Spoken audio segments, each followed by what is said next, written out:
Hello hi నేను మీ శ్రావణి ఈరోజు మీకు 10 నిమిషాల్లో కమ్మని కొబ్బరి పప్పు అయితే చూపిస్తున్నా. మన ఛానల్లో పప్పు వీడియోలు అయితే చాలా ఉన్నాయి. అందులో ఈ కొబ్బరి పప్పు ఒకటి. మీరు కూడా తప్పకుండా ట్రై చేయండి, ఎందుకంటే చాలా టేస్ట్ ఉంటుందన్నమాట పప్పు.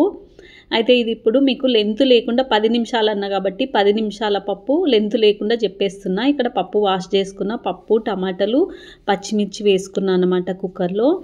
మనము ఒక జార్లో ఏం చేయాలంటే వెల్లుల్లి, కొబ్బరి, ఇప్పుడు పసుపు వేసుకుందాం. పసుపు వేసుకున్న తర్వాత ఒక జార్లో వెల్లుల్లి, కొబ్బరి అండ్ జీలకర్ర గ్రైండ్ చేసుకోవాలన్నమాట.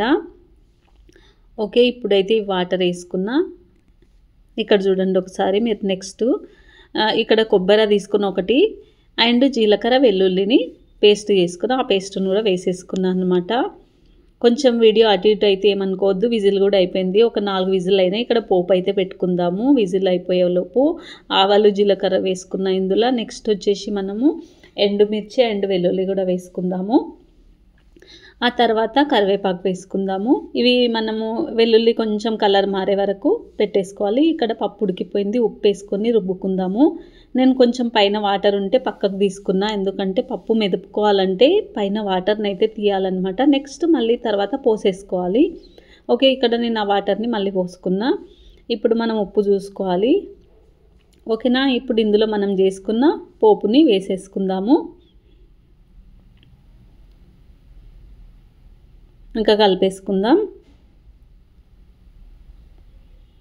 ఓకే, ఇప్పుడైతే మన టమాటా కొబ్బరి పప్పు అయితే రెడీ అయిపోయింది. ఇది మీరు కూడా ట్రై చేసి తప్పకుండా కామెంట్ చేయండి, ఎందుకంటే నేను ఎక్కువ లెంత్ లేకుండా ఎందుకు చూపిస్తున్నా అంటే బోర్ కొట్టకుండా మీరు కూడా చాలా ఈజీగా చేసుకుంటారు. లెంత్ మళ్ళీ టమాటా కట్ చేసి పచ్చిమిర్చి అవి ఇవి కట్ చేసుకుంటూ కూర్చొని మీకు లెంత్ లేకుండా ఇట్లా 10 నిమిషాల్లో ఈజీగా అర్థమవుతుంది అనమాట. వంట రాని వాళ్ళకు కూడా మీకు అర్థమవుతుంది అనమాట. అంత ఈజీగా అయితే చూపించిన. అయితే మీరు కూడా తప్పకుండా ఈ కొబ్బరి పప్పుని ట్రై చేయండి. ఇంకొకటి పచ్చి కొబ్బరి ఉంటే ఇంకా మంచిదండి. నేను ఎండు కొబ్బరి వేసుకున్నా, మీరు పచ్చి కొబ్బరిని పేస్ట్ వేసుకోండి, చాలా బాగుంటుంది. ఓకే, నెక్స్ట్ మరో వీడియోతోన మీ ముందుంటాను. బాయ్.